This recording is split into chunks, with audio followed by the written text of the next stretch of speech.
Hi there, and welcome back to Fantasy for the Ages, the show where father and son sit down and talk about a fantasy book.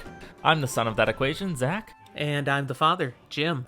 And it's great to have you with us today again for another one of our, hopefully, exciting episodes. I'll also say, hi, Elayne. I see you just jumped in to join us here in the live recording. Great to have you with us. Good to see ya. Yeah. All right. Well, how you doing today, son? I am doing pretty well. I got together with some friends just last night, played some games. It was a good time. It's nice being able to actually interact with real people and real people my age-ish. I mean, Okay. don't get me wrong. I love you and Mom. But just like having game nights or cards with you versus just having game nights and stuff with 5 to 7 people of my age group, those are two different things. I'm going to guess the language is a little more colorful. A little bit. Drinks are about as plentiful either way, so we're good. How have you been, Dad? I've been just fine. Yeah. Through another work week. Yay. Got nothing really to complain about. The weather's still been really pleasant up here in the Pacific Northwest. Not like 300 degrees? No, I think today the high is going to be 84. It's currently 81. Oh, that's not bad at all. I don't even have the air conditioning on. It's just nice and pleasant. So what are you drinking, Zach? Well, contrary to the lightsaber that was in it a moment ago, it's fairly simple. It's just some Deep Eddy lemon vodka with Sprite. Tasty, but simple. Now, you might need to explain the lightsaber in it for the sake of our listeners who have no visual. So a few years back, my parents, before I was actually of legal drinking age, mind you, got me a Millennium Falcon bottle opener. It was fantastic. But with it also came a set of chopsticks that were lightsabers. So they're chopsticks, but they light up like lightsabers. And for any Star Wars fans out there, it's just fun. You do have to be careful not to cut off your tongue, but it's fine. Right. Well, I'm glad you are legally now finally able to put them to good use. It did look very cool with that sticking in there. Technically speaking, I could use chopsticks at any age. I don't think there's a legal chopstick age. Not glowing in a alcoholic beverage. That's accurate. All right. Well, what I'm drinking today is another one of our specially created Wattails, which you will find the ingredients for and a picture in the drink recipes channel of our Discord server and, of course, on our Instagram. This is Shaitan's Breath. It has, in equal parts, Chambord liqueur. I'm making good use of that again. Right. Midori. Okay. Green. Malibu rum, and 7-Up. So I'm going to guess that this thing looks brown. Yeah, brown it is. Because you were mixing like red and green there. Now, the nice little recipe that I went ahead and created makes it look like a dark, rosy, raspberry-ish. Yeah, that color's totally wrong. It's just brown. But it's good. Well, I'm glad it's good. I would definitely say it's better than Shaitan's Breath. For sure. That's probably really fair. Is it at least strong enough to like stick with the name, or? No, it's just a fun name. It's not really super strong. It's just tasty. All right. There are 2 new countries to add to our downloading. Which will be the last of the new ones before we finally get a picture of the map that we were going to be doing for this. Because I actually have the map now. You do have it now. Yeah. It's here. I'll be scratching away at everything today. All right. Well, the new ones you get to add to our listeners are Cameroon, from the African continent, and Indonesia, out there in the Southeast Asian realm of the world. Well, fantastic. And if you're listening from either of those countries, welcome. If you're listening from somewhere else, still welcome. We still like you. That's right. We're still glad they're here. And there are people all over the world still listening. I checked our numbers actually today, and we're over 25,000 downloads and listens now. So it's like, whoa. That is insane. So aligning with that and kind of in honor of all these people who are finding our podcast, I tweaked our Patreon benefits just a little bit this past week. Just a little bit. Yeah, make things a little more accessible. So we've got a new Patreon tier, the Abercrombie tier that people can find, and That gets them access to all of our patron-only content. We have 5 episodes out now, and we're putting out a special episode each month just for our patrons. So that's right there. And don't worry, contrary to the name, these patron-only episodes are not grim and dark. They're just light and fun. They might be in the future. They might Well, be. maybe. They're not yet. Right. We'll do all sorts of different types of things there. Our most recent one, we had fun just talking about Wheel of Time words and spellings and the craziness. I had a really rough time. Yeah, it was spoiler light, so anybody can really, listen to it and not be ruined if you're a first-time reader. But there's some crazy words, definitely, and we had some fun with that. Also, in the higher tiers of our Patreon, we added in a couple of levels where you can get merch. We'll send you one of our mugs or frosty mugs, coffee mugs, one of those sorts of things. If you support us at that level, just a gift for you. So that's the newness in the Patreon. That's all I got to share on that. But still new and exciting. Totally. I'm here for it. There you go. All right, we have no other announcements, so I think we should jump into the great content we have here today covering chapters 10, 11, and 12 of The Dragon Reborn. 3 chapters. Let's go. Chapter 10, Secrets. Oh, that doesn't sound very, open and welcoming. Are you sure this is a good chapter to start on? Can we just skip to 11 and come back, or... No, I think we should do secrets. I think we should spill some secrets. That's what we should do. Oh, okay. Secrets don't make friends, but friends share secrets. Okay. As soon as you share a secret, it's not very secret anymore, though. Well, I guess then we're invalidating this chapter. Let's go. We jump back over, for the first time in this book, to people we haven't touched on at all since the Great Hunt. So we're stepping into Egwene Alvir's POV. We find her traveling along the Elayne grass, getting close to the end of the long journey across the continent from Falme, heading back to Tar Valon. They're close, just not quite yet there. Right. Since yesterday, they could see Dragonmount, that sole, incredibly tall peak shooting up on the horizon. Now, remind us what the significance is of Dragonmount, Zach? Yeah, that's that big mountain that kind of stands in memoriam of the moment that Lews Therin brings down all this power. We see it in the prologue of the first book, and just breaking of the world starts. But it also, made that massive mountain. Yes, so we could perhaps call it the tombstone of Lews Therin Kinslayer. But it also happens to be very close in proximity to their destination, Tar Valon. So they haven't been able to see that island city yet, but they're close. They know they're close because there's Dragonmount. Egwene is, of course, traveling with her friends and companions Nynaeve and Elayne, and they're being shepherded back to the tower by Varen Sedai. Good old Varen. What a brown. They have 2 additional companions, of course, a couple of guys. Which guys are traveling with them? We've got Huron, the Shanaran sniffer that had been leading them, tracking down the horn, all that jazz. And we've also got Matt. Now, calling Matt a companion on this journey is a little bit of a stretch, because he's more of on a stretcher. Ah, nice. I like what you did there. He's literally unconscious and being carried between 2 horses. Yeah, he hasn't been talking for the last 3 days. He's too far gone. Which has got to have been glorious, because Matt, he was talking to Storm before that.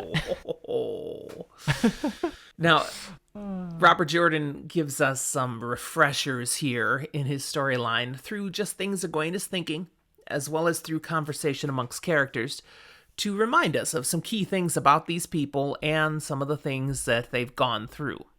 All right, hit me through some bullet points. Let's go. All right, Egwene, she's still suffering from some PTSD, really, because she spent months collared by the Shanshin as a damane. Okay, so that she's still feeling that. It's horrible trauma that she's still processing through. Right. Egwene needs some therapy. Oh, she would indeed. I think there's a lot of characters in this whole series that could use therapy. Literally every single character needs therapy.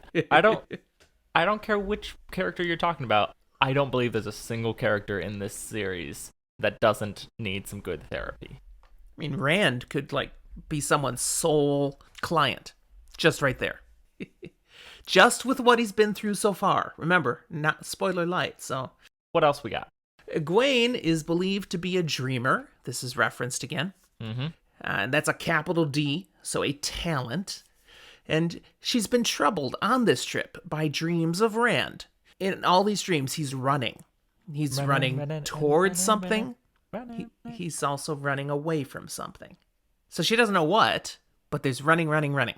Like, I get that. It makes sense. Running towards something, running away from something, both those things being true. But at the same time, my smart-ass brain can't help but say anytime you're running, you are both running towards something and away from something. So it's like, duh. Okay. Yeah. I think the somethings are supposed to be significant somethings is the point. Oh, it's a something, not just a something. Right. You got it. Okay. We also have that Egwene has a crush on Elayne's brother, half-brother, Galad. Well, he is pretty. Amazingly pretty, apparently. Egwene is, again, riding upon the sure and steady wonder horse, Bella, who has been with them ever since the Two Rivers. Remember, Bella got her start as a simple cart horse for Rand and his father Tam. And now Bella's literally traveled the entirety of this continent, basically. Seeing the world. Multiple times. Indeed. Another thing, Egwene and Elayne are returning to the White Tower now to resume their training as novices. Get those white dresses on again. Mm-hmm. In fact, novices wear nothing but white. And Egwene is thinking about, yeah, that'll be nice. I don't think I can ever again wear gray, but white will be nice. So what's her issue with gray? Well, gray is the simple, unassuming color that Damane would put in, whereas the Soldom wearing those like fancy dresses, lightning bolts, and all that jazz. But the Damane, just plain gray dress.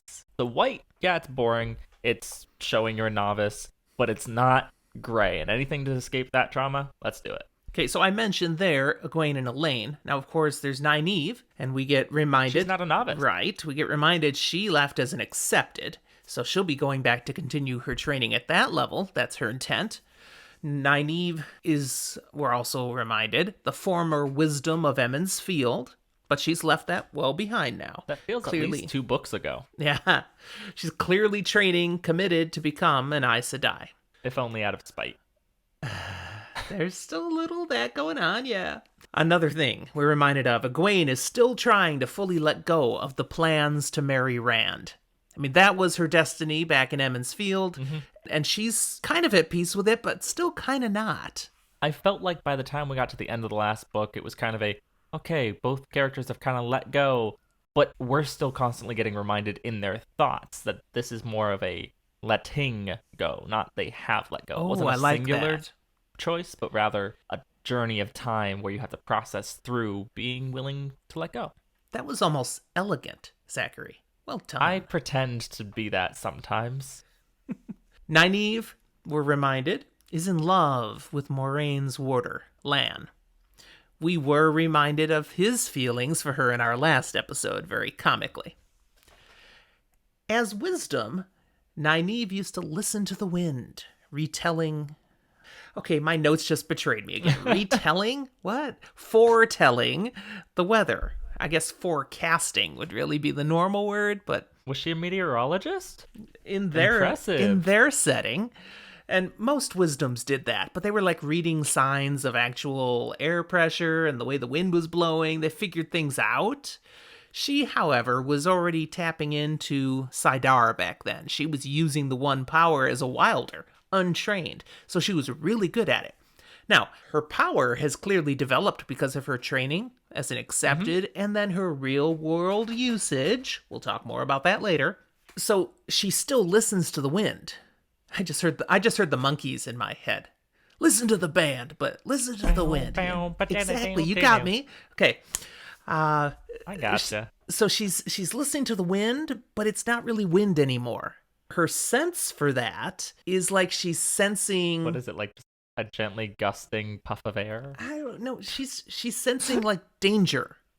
She's sensing stuff coming at them. It's not a storm necessarily.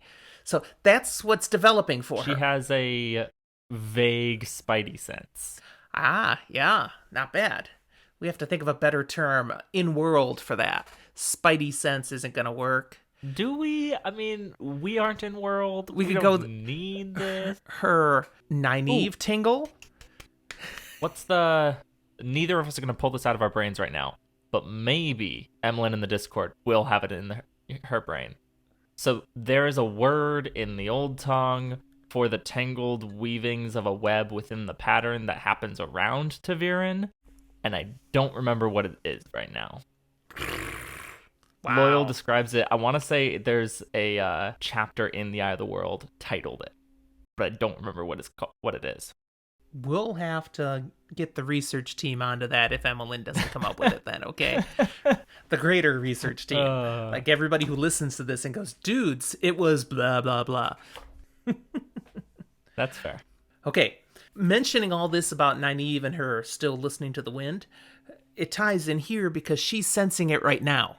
She doesn't know why, but she senses something is coming. She feels it and doesn't know what, but it's bothering her. Clear skies, but there's a storm on the way. Yeah.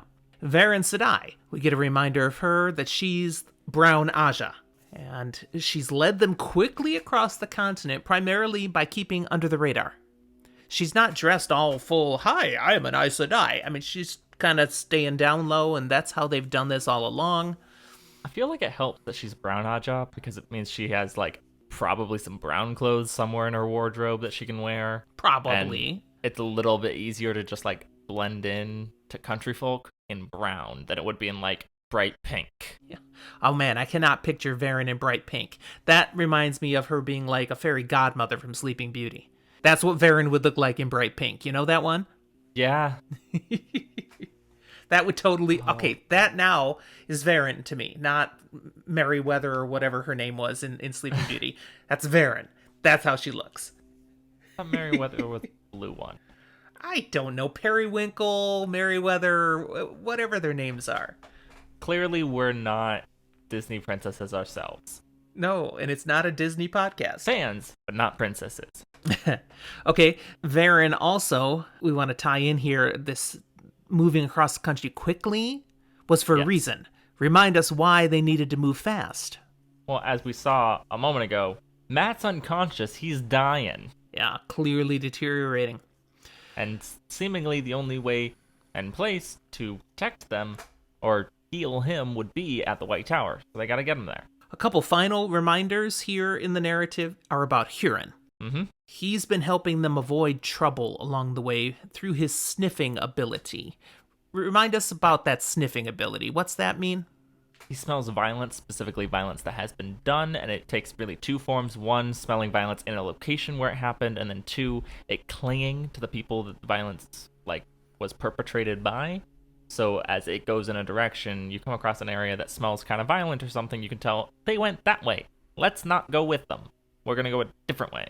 And here it kind of describes that his use of his ability kind of morphed a bit. So not only does he smell violence, he can kind of get a little sense of when violence might be likely. I feel like that's this weird thing because we theorized / they did that he was remembering a smell rather than actually smelling it when in the portal world. And so it kind of feels like it's a holdover from that he's kind of in tune with the ability to smell predetermined violence. I think Emmeline found our word. Yeah. The word you try to say it because I'm not doing it. Tomorrow Alien. Tomorrow Alien? I like that. Tomorrow Alien. Tomorrow Alien? Yeah. So it's the Tomorrow Alien sense.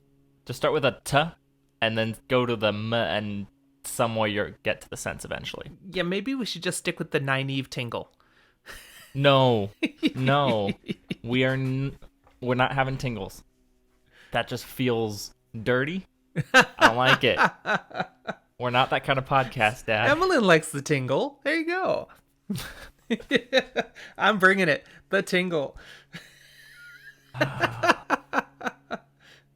It sounds too close to tinkle, and I don't like it. No, I was not tinkling. I'm not talking about tinkle. No, tingle. Okay, enough with tingling. We got one more thing about Huron. Yeah. He's been somewhat uneasy through this trip because he's with Varen. He doesn't like Aes Sedai. Not that he has anything against Aes Sedai, but he's always concerned they're gonna They're gonna like misinterpret. I'm Oh, down with great. it. Evelyn came up with something better than the tingle. This weather sense is now Nynaeve's itch, so the niche. Her niches. Yeah. The niche. That's She gets awesome. a little bit of a niche. We are keeping the niche. Okay, so Back Huron. to Huron, he's niching a little bit around Yeah, Aes well, Sedai. he's always afraid they're going to think he's using the one power, which of course is taboo. Men don't use the one power. Well, except this one guy they know now. But he doesn't want to be accused of that because they might then try to gentle him or something. And no, there's nothing to do. He's not doing anything wrong. Not to mention, but I guess to mention, he being a Borderlander, we were through the whole thing of some of them being familiar with Elias and what all happened with that. And that's an ability that isn't related to the power, but could be misunderstood by people who don't know it and hunted down by Aes Sedai. It's not a pretty time. All right, so we're mostly caught up with all these various characters that we haven't seen for chapters and chapters. So now we can get to the actual story of what's happening? We do. And right here, Huron is explaining to everybody, I'm a little extra uneasy right now. My niche, my hingle is going off. I've seen a whole bunch of horse tracks crisscrossing this way and that way, groups of 20, 30 riders all over the place. And it's given me a sense there's trouble. Trouble in the area, maybe trouble ahead. I don't know, but I'm not feeling good right now. Now, RJ slips in an extra reminder here about a character in the response, and that's that Elayne, she's the daughter of the Queen of Andor, Morghese. In case you've forgotten. It feels just a little forced, because I'm like, how are we going to forget something that seems foundational to the character? But if somehow you went like a year between reading these two books, It would probably be helpful for the reminder. Yeah. Now, the context here specifically is, a little bit on how the girls, they might need some help, if there's trouble around. And, I could just reach out to my mom, and they're like, no, she's all the way off in Caemlyn. We're nowhere near Caemlyn. We're near Tar Valon. We just need to get to the White Tower. Okay, whatever's going on, we just need to get there. That will be the solution of the problems. Of course, for Huron, he's like, I don't know about that. Again, not so keen on being surrounded by Aes Sedai. But there's other things that they can be worried about. Not Huron now, but the girls. Yeah. Turns out, getting to Tar Valon doesn't mean they're out of the woods. They're just in a different kind of thicket. Right. I mean, the girls, though, they were involved in some actions, some behaviors back in Falme that could have them in some hot water when they get back to the White Tower. From one perspective, they deserted. They ran away from their studies. No. I mean, sure, they technically were kidnapped and then, forced into a slavery and then just happened to be in this place in Falme where all this mess happened. But whether that exactly is construed correctly or as okay in the eyes of the White Tower, well, we'll see. I think there's a bigger issue that they're worried about, though, and some of this goes to what does Varen know and what does Varen not know. Varen knows the story they've already told about how they left the White Tower. Mm-hmm. But does she know everything they actually did in Falme? Because think about it. What did the three girls specifically do that is completely forbidden in the White Tower? Did they use the weapon as a power in defense of their own life? That's not forbidden. I'm sorry. They didn't do anything forbidden. They didn't do it. I know what you're going for you. No, I want to play that back I know what for you're you. going. I know what I said because I know what I said was not breaking an oath and wasn't a problem. I know where you're going. They killed people with the power. No. You said they used the weapon as a power. Did I? Yeah, that's what I'm laughing about. That's totally possible. I'm bad at English, guys. It's my native language, and I still can't speak it. So now you were making great points, which I want you to make again, now that we cleared up where people are going, what did he say? Okay. So they use the power as a weapon. The point is they use the power as a weapon against people. That's a big no-no. But actually not, because their oath says they can't use the power as a weapon against someone except in defense of their own life or that of their warder. And they absolutely were defending their lives in every instance of using the power. at least every instance that was against a person. If there's fireballs being launched at you, I think it's okay to figure out how and launch fireballs back. But they're just novices. They're just accepted. Will they be believed? That's got to be part of what's weighing on them.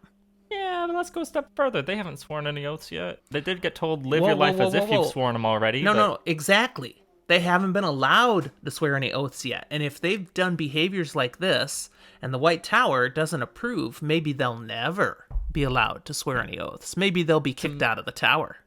To me, the bigger issue is them channeling at all, because they're not supposed to accept under the direct supervision and permission of at least an accepted or Aes Sedai. Nynaeve's theoretically in less trouble in that case, but Elayne and Egwene, So there's unknown about how this is going to play out for them. And that's the scariest thing, the unknown. That's a little stressful. Yeah. I mean, what's the worst that could happen? They could be kicked out of the tower. They could be stilled, which means, cut off from ever being able to use Sidar again because they're a danger to the world, the tower decides. As we've been explained, that seems dramatic and much harsher than likely. It has been explained that that's barely been done to people, but it has been done. So it's a thing that can happen and is used to scare people. It's a cruel thing because when you're stilled, you can still sense the power right there, but you can't ever touch it. Ugh. Elayne actually, with that thought in her head, goes, maybe we shouldn't go back. Maybe we shouldn't chance it. Maybe we should just, right now, turn around, run away for real. No, Elayne, even if you wanted to, you've run away, you've killed Matt. That is kind of the problem. They can't do anything that's going to make it harder or longer to get Matt to the tower. If he's going to have any chance to survive, he needs to be healed pronto. Varen, she already did everything she could. That's what she says. Nynaeve admits now to the other girls, I actually tried to heal him myself last night, and nothing happened. It didn't get him any better. And the girls are like, what are you talking about? Because as novices, it's been drilled into them. You will not try to heal someone until you are guided very carefully through the healing weaves 100 times. I mean, you must be thoroughly trained. You could have killed Matt, they're saying. Meanwhile, Nynaeve's going, pish posh. I could have killed plenty of people, but you know what I did instead? I saved a whole bunch of people back in Emond's Field when I was using the power to heal them without even knowing it. Yep. I want to hear Nynaeve say pish posh on the Amazon show. That'd be great. I don't know. I want her to swear instead. I don't know why, but Nynaeve feels like one who will swear. She won't. It's not in her character, but it feels right. And anyway, she says it was worth the risk. He's practically dead. He may only have hours left. Well, with that comment, they're all reminded, we need to get into the tower. Let's go. Yep. Because it would really suck to lose him when you can literally see the tower after that whole journey. So, let's go, and then they can't. They run right into a buzzsaw. Well, not literally. That'd be gross. There are riders approaching them. And not just any old riders. They are the lovely, the cherished, far and wide. Fan favorite. Children of the Light. Yeah. This, they figure, was the trouble Huron was sensing. Varen tells them all to let her do the talking. And here's the quote, and whatever you do not allow them to make you angry. What, she afraid they're going to Hulk out? Well, she's afraid that Nynaeve might Hulk out. Well, again, she may know things about what they've done before. Well, throwing fireballs and all that jazz. Right. So as the White Cloaks pull up, they spread out in an arc, the White Cloaks, clearly blocking the path forward for this group. And the leader speaks up, identifying them as 2 Tar Valon witches, and then various others with them. That's what he sees. So which 2 is he figuring are the witches? Well, there's 2 of them wearing rings. Also 2 that look a little bit older than the other 2. There's arrogance and rudeness just oozing off of them. And he demands to know, where have you come from? Varen responds simply with, from the west, and then calmly tells them to move aside. They have no authority here. Which is 100% true. Yes. However, the White Cloaks aren't backing down. They are not satisfied with the vague answer. They threaten a trip to the questioners if you don't speak up. Which, I mean, y'all still don't have the authority to do. Just Varen, saying. Yep, she responds with her own veiled and implied threats. And while that troubles the officer, he's still not going to back down. So Elayne then loses patience. I'll fix this. She jumps in with, and this goes directly against Varen's instructions, I am the daughter heir of Andor, and my mother, Queen Morghese, will have your hides if you don't move out of our way, pretty much. Varen's like, ah! Was Elayne paying attention in Andor at all? The White Cloaks are not in a good relationship with her. We know that that's tense. You're basically saying, hey, I'm a high priority kidnap target. Yeah, this does not help the situation at all. It gives the White Cloaks actually encouragement to capture them, just like you said. The officer implies Morghese and the Aes Sedai aren't exactly on the same page these days. She'll probably thank us if we deliver you to her. And the troops start moving forward, like they're going to take action. Well, at this point, our little PTSD lady Egwene snaps. I will not be taken again. I will not be chained! Yeah, she decides, I'm done with this threat. You guys call her a breaker of chains? Ooh, no, I didn't say that. But I see where you went. Which could. So feeling threatened, she embraces the power and starts blowing up the ground right in front of the White Cloaks. Boom, booyah, that earth power, explosions happening. Now, she does intentionally think, I'm not going to kill anybody. I'm going to honor the Aes Sedai oath. I will not do harm. It's going to really scare the horses. Right. And the horses, they startle, and in fact, the one with that officer on it, it throws him. He's down, he hits the ground.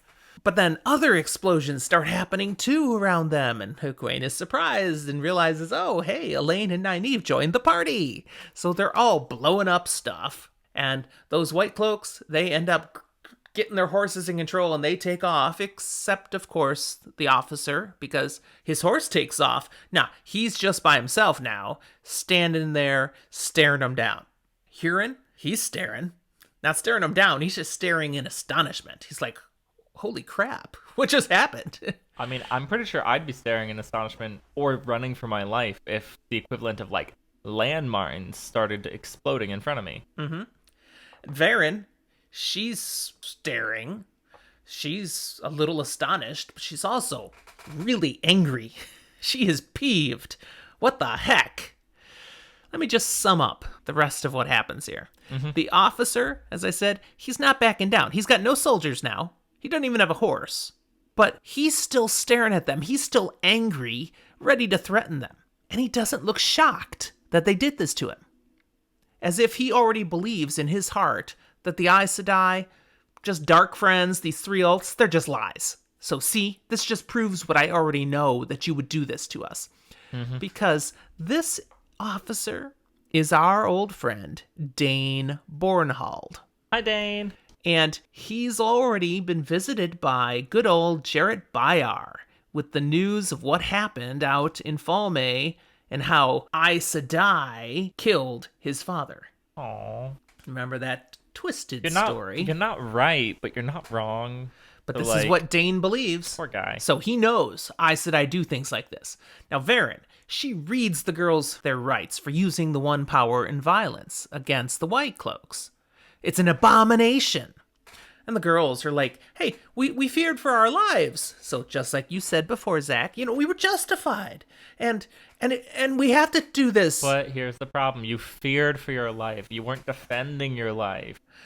And it was for Matt. Because if we're captured, he won't make it to the tower and he'll die. So we had to do this. And Varen's like, no, you children.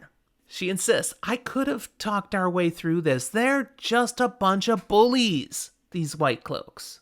We could have got through this. You just don't know. You don't understand. So Egwene, okay, feeling a little contrite, she tries to fix things. She apologizes to Bornhald. offers that, Varen would be happy to heal him, having been bruised, falling off the horse. And please understand, I acted rashly because I'm so tired. I mean, we've just traveled all the way from Toman Head.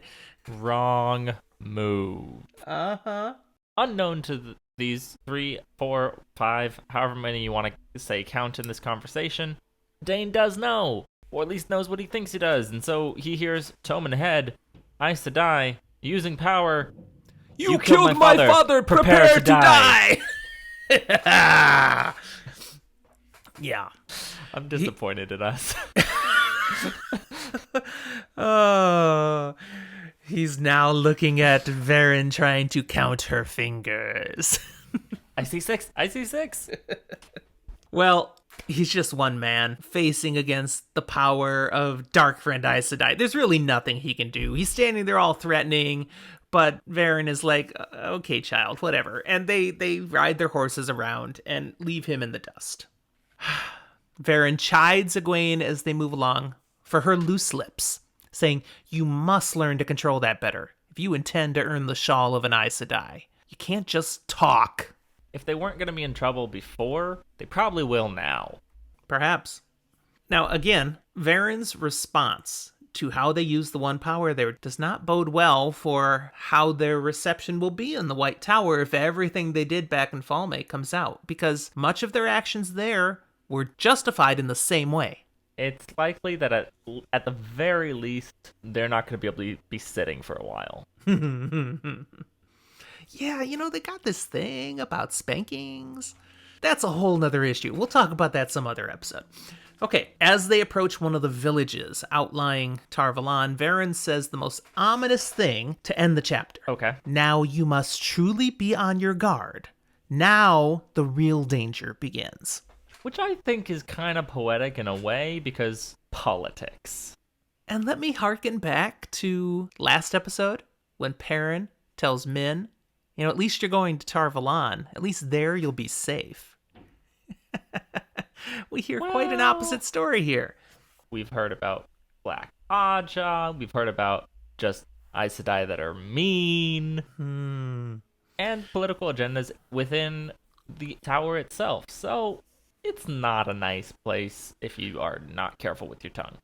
Let's get into more of that by moving into chapter 11. Yes. Which is called Tar Valon. I wonder if they get there. Yeah.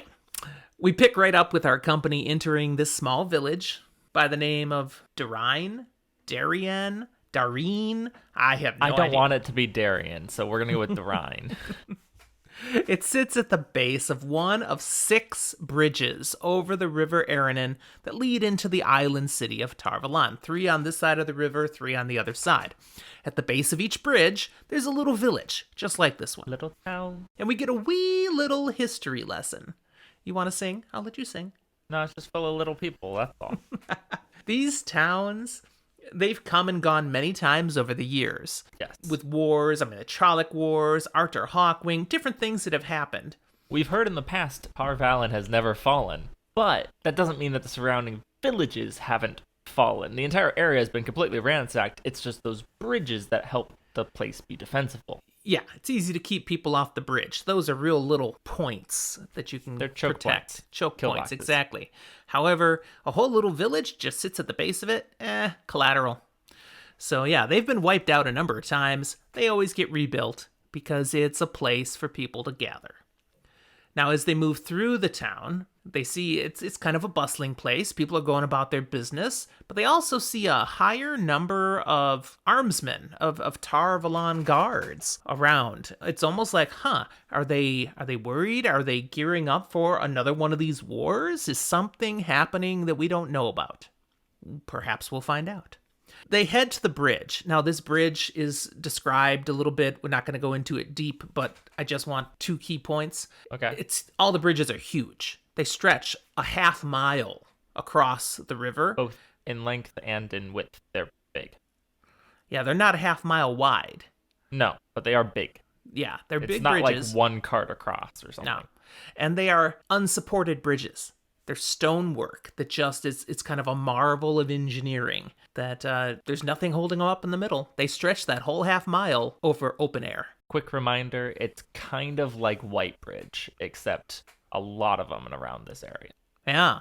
And at the base of the bridge here, there's a line of people waiting to go on. They don't just get to cross the bridge. It's guarded. There are soldiers, and one in particular who's questioning people to determine, are they allowed in Tar Valon? And if they pass muster, they get allowed on the bridge. If not, they get turned away. Yeah, they have to answer their name, their quest, and favorite Their color. favorite color. Blue. No, pink. Ah!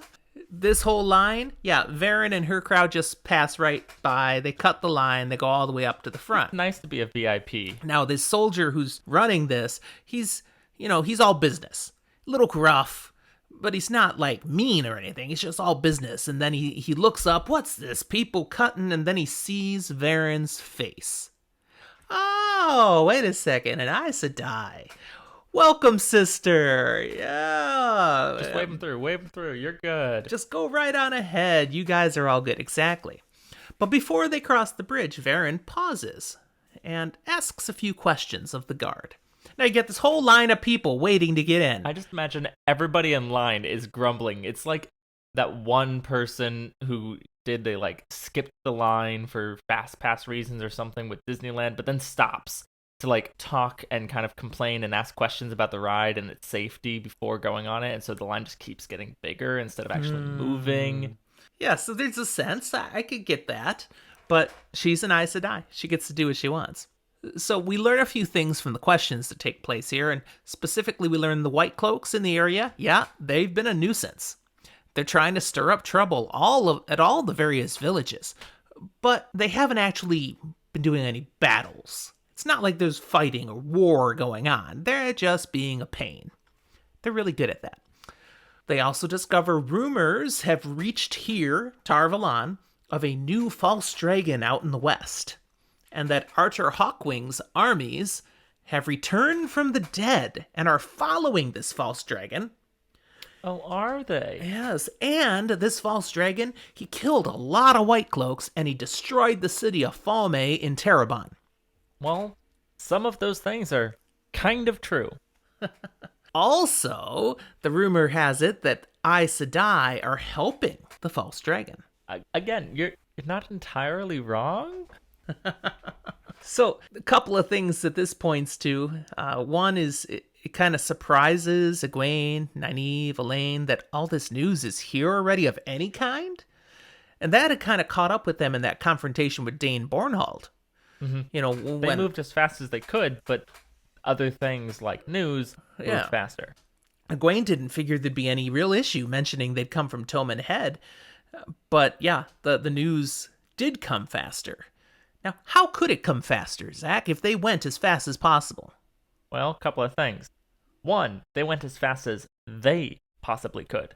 But especially these last 3 days, you could only go so fast when you've got 2 horses carrying an unconscious man on a litter.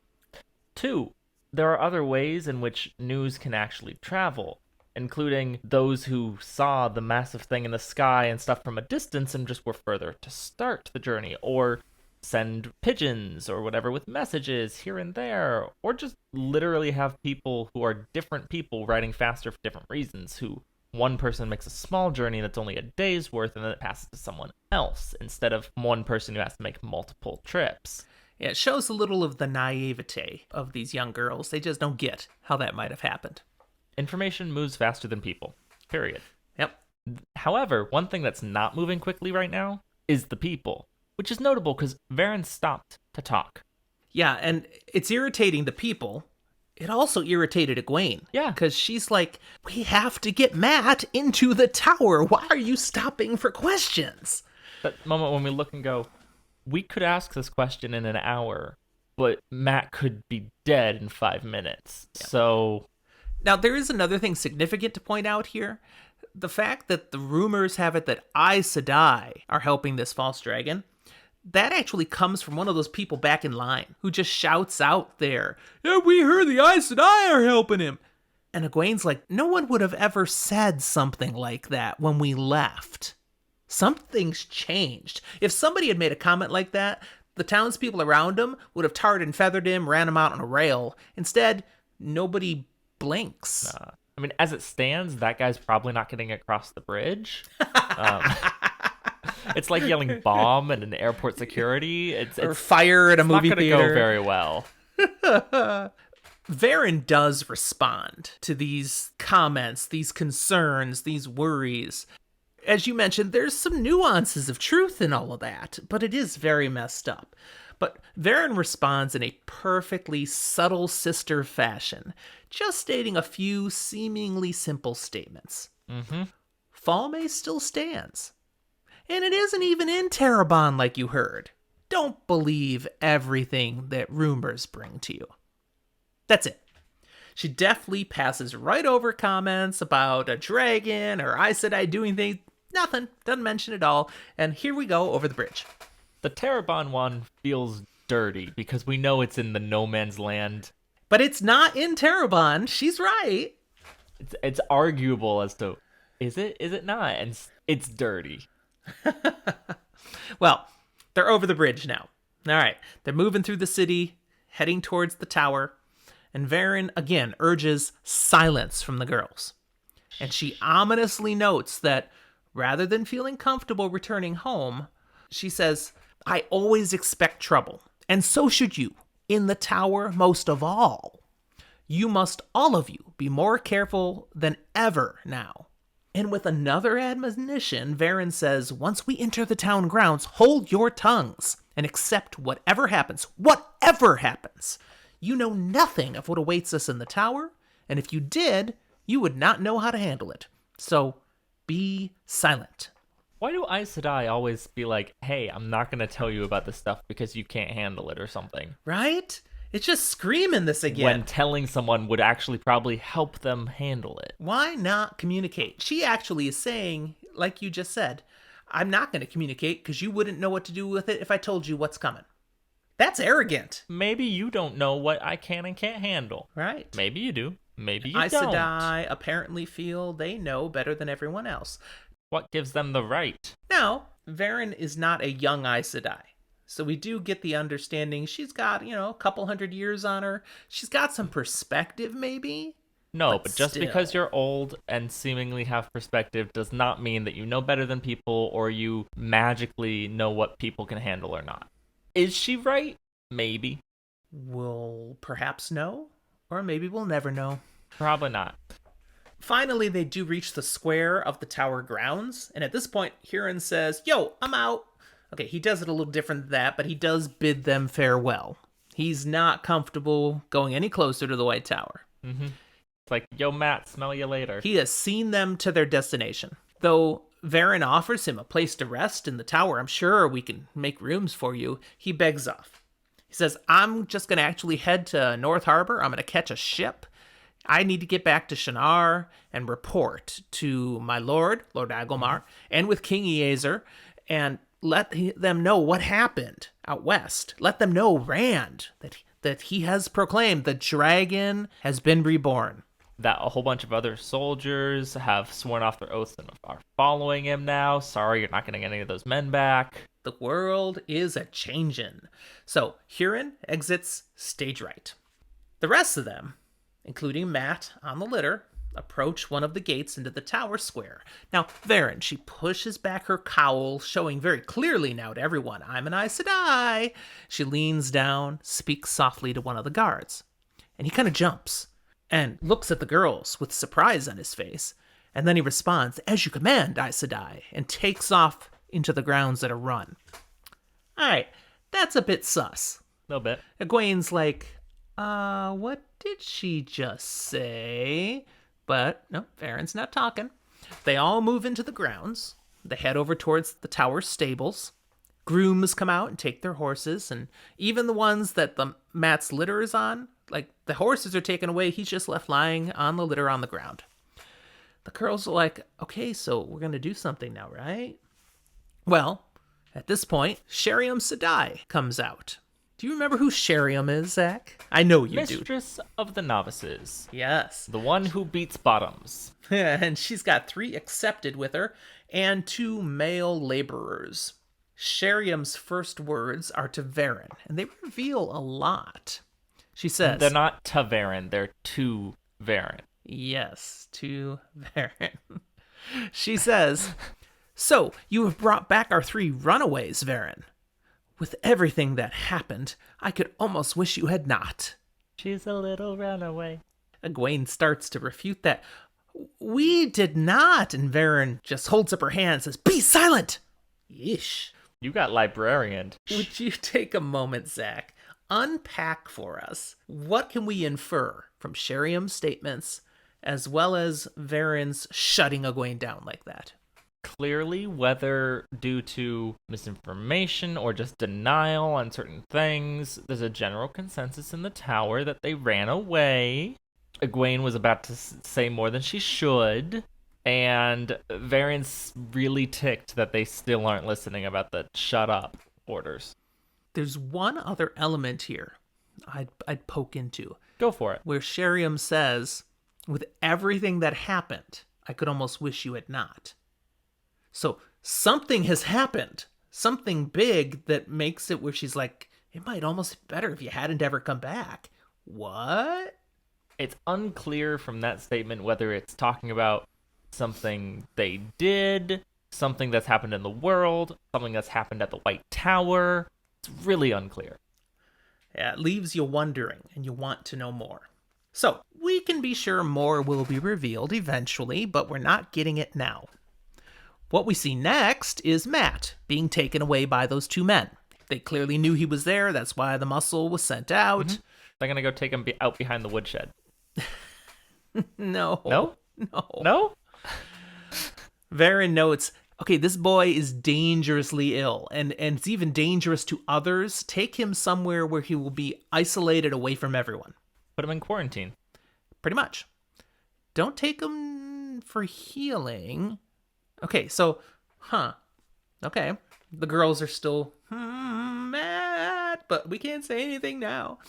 Varen tells Sheriam, okay, these 3 girls, I need them kept in isolation as well until the Amyrlin can speak with them. They are to speak to no one.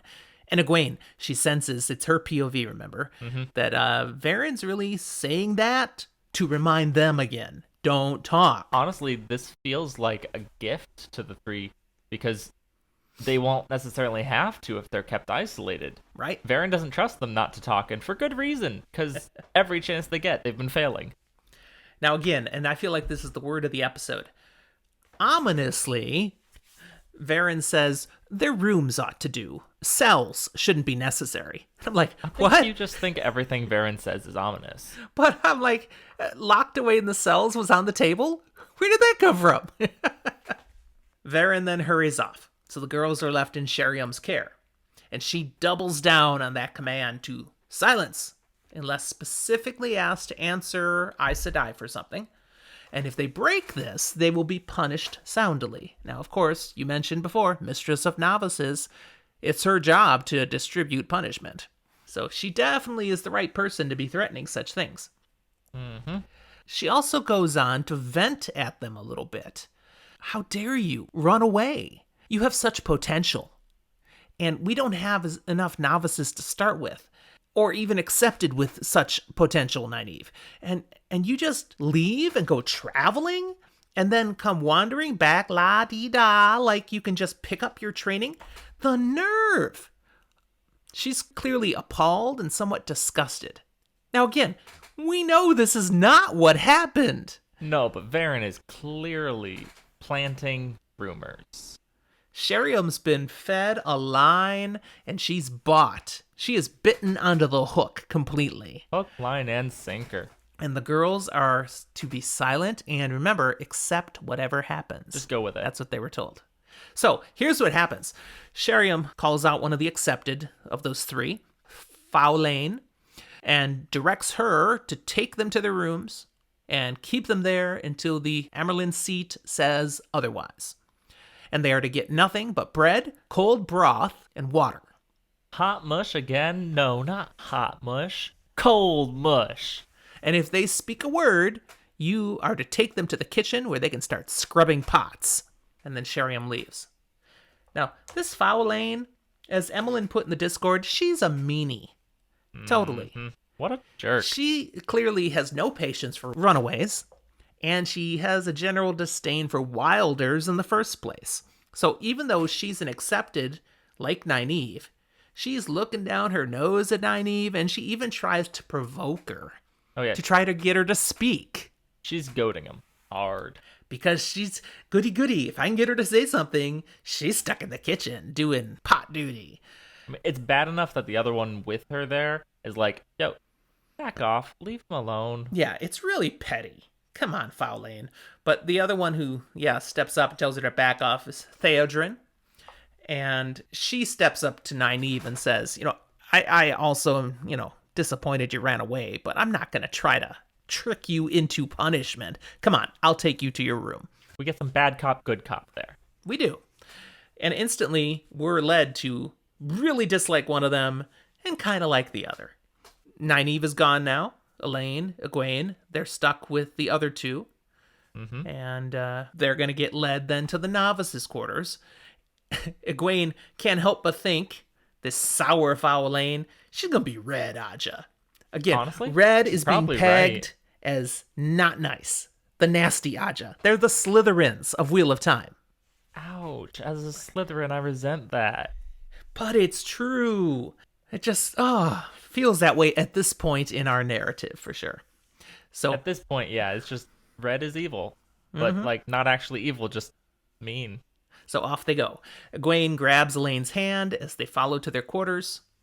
And Egwene's thinking, I hope Matt is finally being healed. And that's the end of the chapter. We move right into our last chapter then today. Yes. But we get a total shift of POV. Mm-hmm. It's a nice, fun shift and sets up the importance for what this chapter is. Yeah, the chapter is called The Amyrlin Seat. And so, of course, our POV is the Amyrlin, Swan Sanche. Swan Sanche. We see her in her study, pacing back and forth. She's tense. She's nervous about something. Needs a massage. Which is interesting for the most powerful woman in the world, that she's feeling a little nervous. Do you suppose Aes Sedai could, like, use the power to create weaves of air and give themselves a full body massage? No. Why not? Because they can't do things that impact themselves in ways that cause relief. Remember, they can't wipe away the exhaustion. They can't heal themselves. It's a physical thing. Can they hit themselves with a beam of air? I think so. That's what a massage is. Why would they? There's no flagellists in the... But, I mean, they could be, but they're not.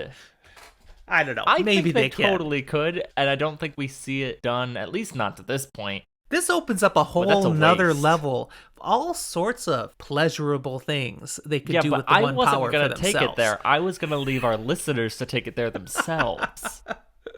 Now you've gone and done But remember, son, you're the mature one in this podcast. Apparently.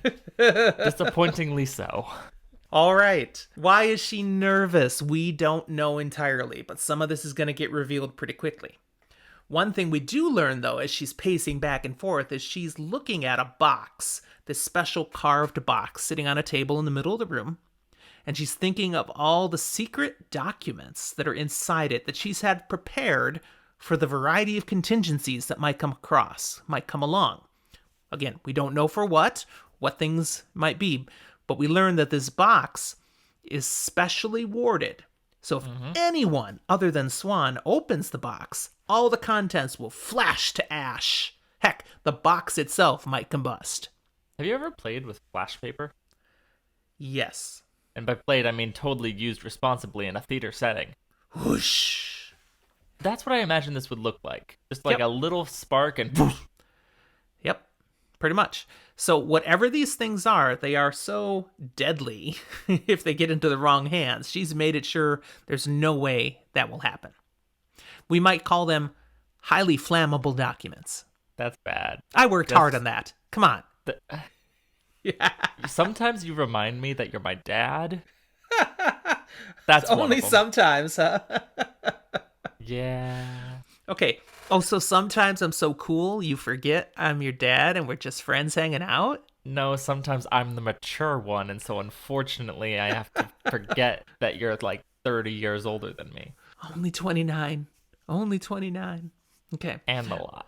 We learn a little bit about this person serving as the Amyrlin through her waiting for whatever's going to happen next. Just some thoughts that are happening and things that are described. We see she's wearing the special 7-banded stole, which is the mark of the Amyrlin. How she loves her stole of many colors. 7 to be exact. And these represent what? All 7 Ajas. Yes, because the Amyrlin is of all Ajas and of of none. Though these rooms are amazing, her study, her area as Amyrlin, we learn that Siuan herself brought very simple furnishings to add to it. A very basic chair and table, nothing ornate or fancy. Her style is still impacted by her beginnings. We learn here that she was born in Tyr, a poor fisherman's daughter. It feels like there should be a country western song about that. And her years in the tower, and even her 10 years since she was raised to the Amyrlin seat. Oh, I still have trouble saying that You word. can say it however you want. I know, We it know just what you're talking comes about. out all We've wacko. had this argument, and and it's just we're hard. not going to have resolution, so it's fine. Well, I'm not trying to fight for which way's right, which is wrong. I just can't keep it coming out of my mouth the same way every time.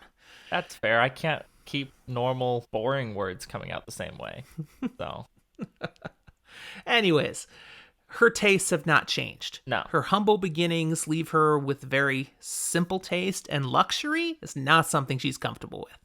honestly, I kind of like her style. It's rather minimalist. Yeah, no, that's accurate. That's a good word. We also learned that she spent nearly 20 years, and this is in her own thoughts, sailing these dangerous waters. What might that be a reference to, Zach? The political climate that is the White Tower.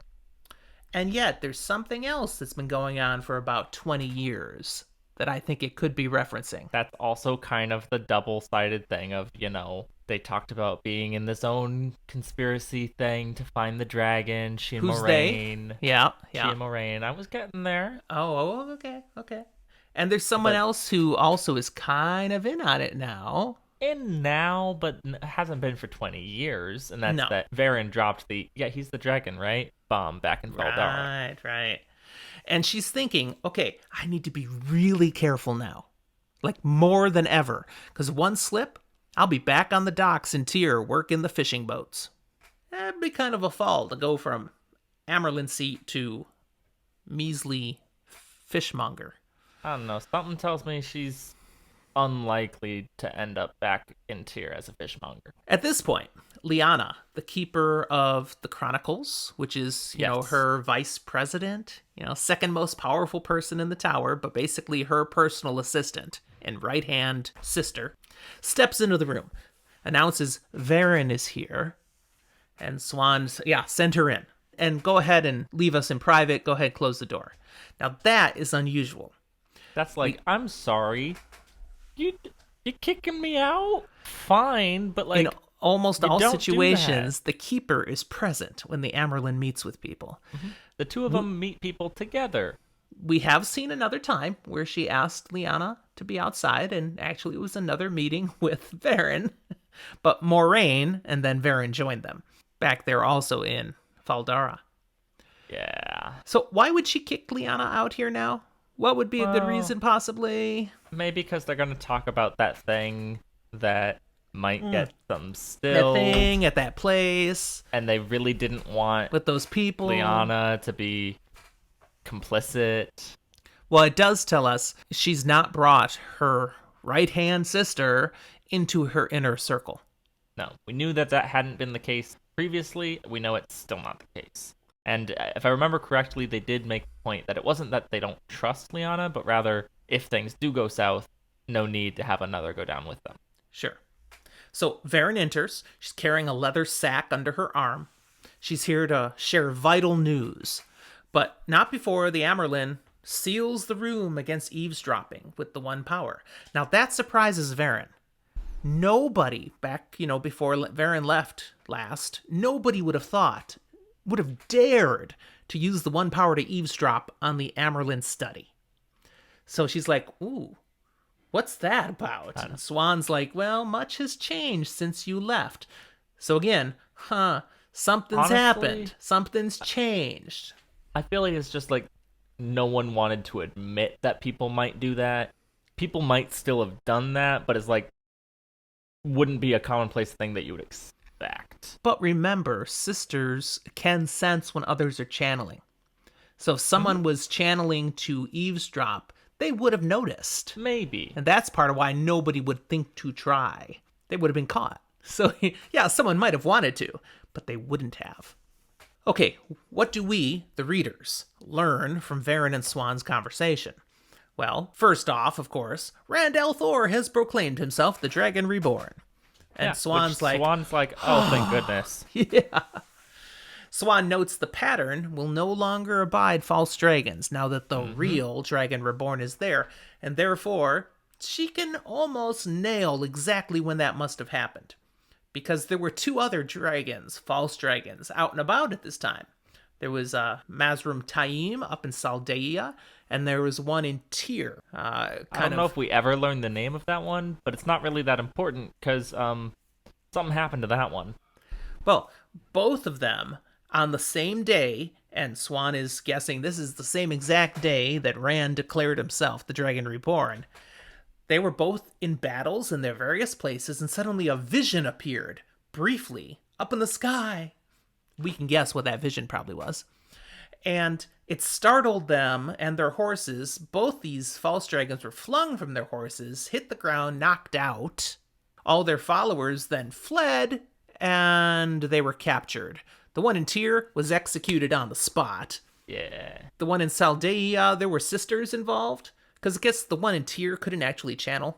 But the one up in Saldaea apparently could. So sisters captured him at that point. So, yep. And that's what she's saying. Now that we have a real Dragon Reborn, there aren't going to be any more. The pattern won't allow it. Now the course is set. Siuan, she's thinking, okay, so it's done. We put these things in motion. We let Rand go free so he could fulfill prophecy. And look, he's announced. And the pattern is wiping out the other dragons. That's confirmation we did the right thing. But if anybody around here, if they find out what we did, we're going to be stilled or executed. Not killed. No, we could be executed for this. Could be, but honestly, stilling is worse. Siuan takes some ease in believing that at least Rand is safely under Moraine's guidance. Yeah, that's not the way that's happening, but okay. Not quite. Varen then reveals what she's got in the bag. Ta-da! The Horn of Elayne. I like the idea of just like you're walking around with the Horn of Elayne in your purse. She's kind of like, what are you doing? That's supposed to be with Rand, the Dragon Reborn, and you just carried it in a bag all the way across the continent? Are you crazy, woman? Well, yeah, it wouldn't have done Rand any good. Yeah, she points out, he didn't actually use this. His friend and fellow Taviran, Metrum Cothin, he did.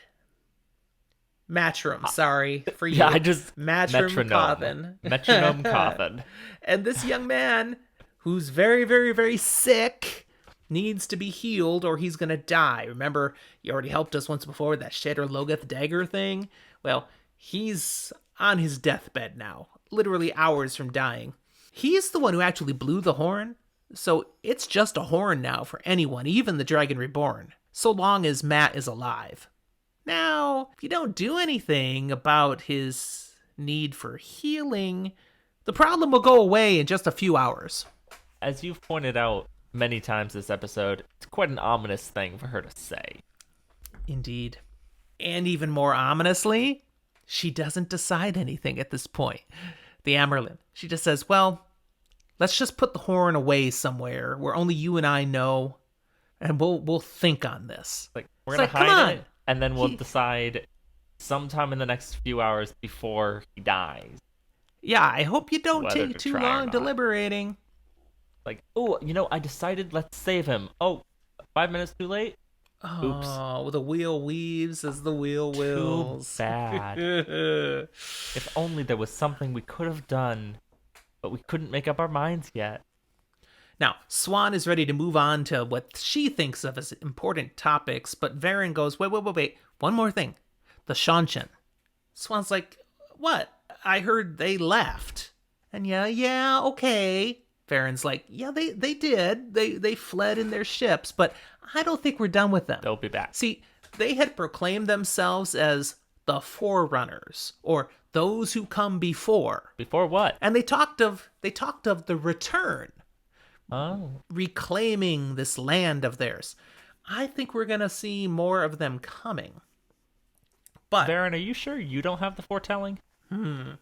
more importantly, she raises something that the Amerlin didn't have confirmation about, just rumors.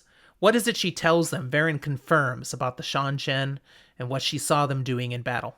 That the Shan-Chan do indeed have channelers with them on their side, specifically women who can channel using the power as weapons in battle.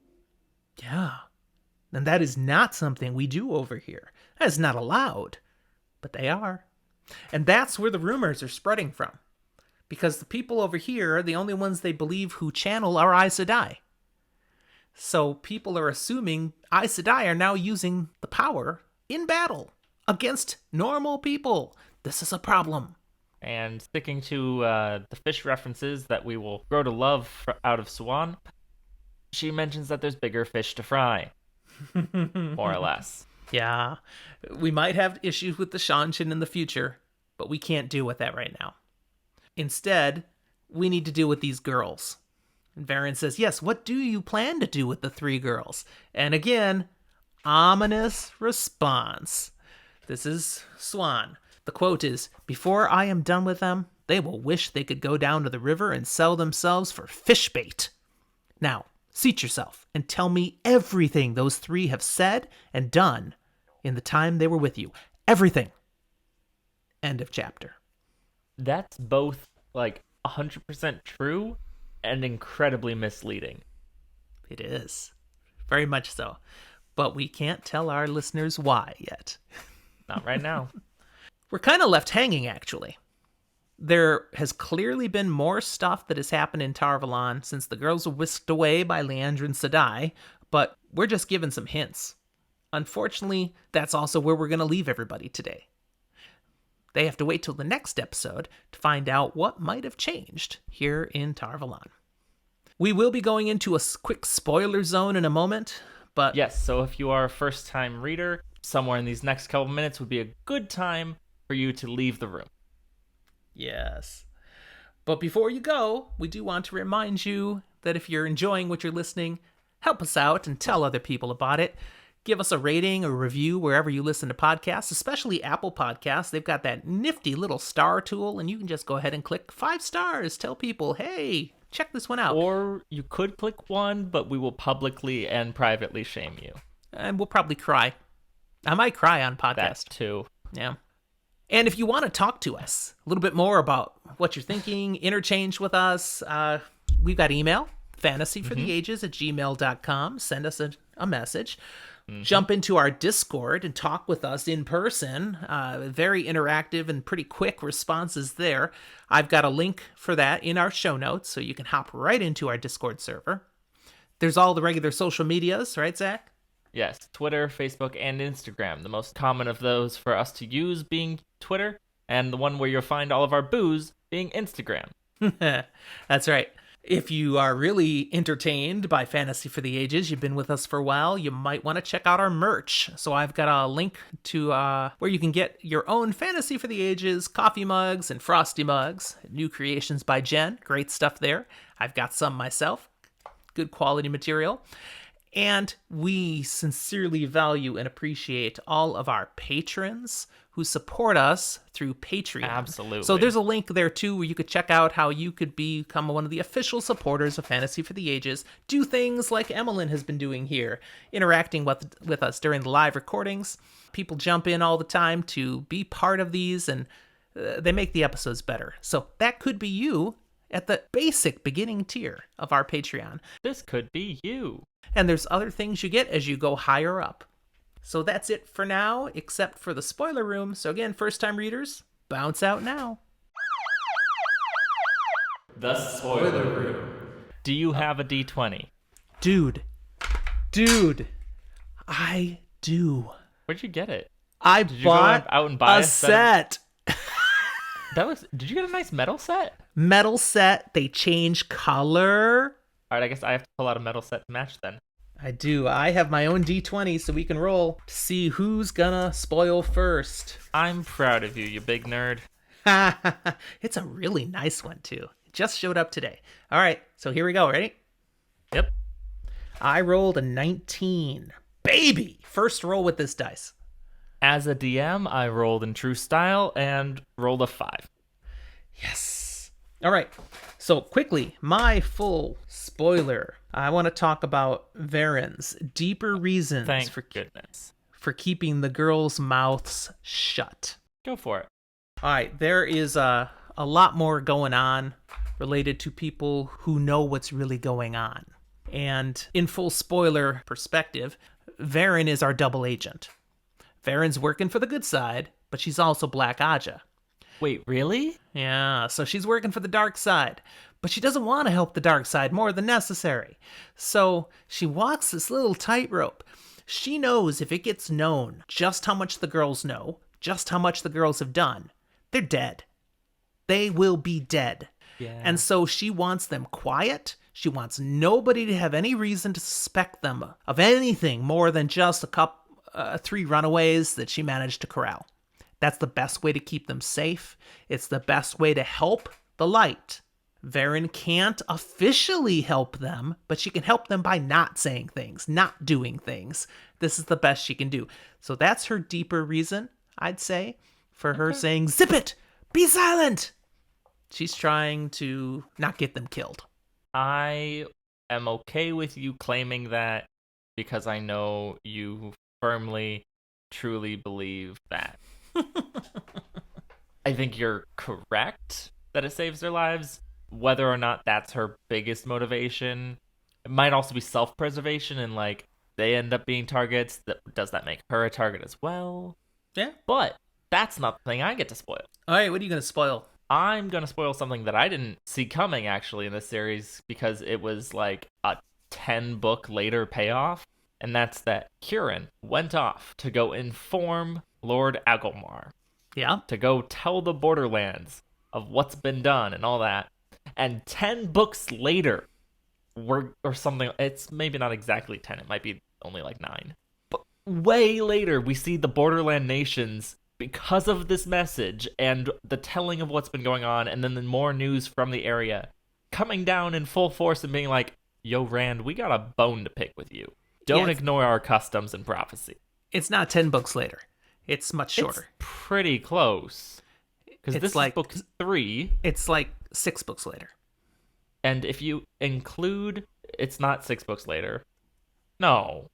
When they actually talk to Rand is later, but when they come down, it's earlier. I'm talking when they actually talk there, because all through the coming down, you don't know why they're coming down. They don't explain why they're coming down. They're just coming down. It's not until you finally see them.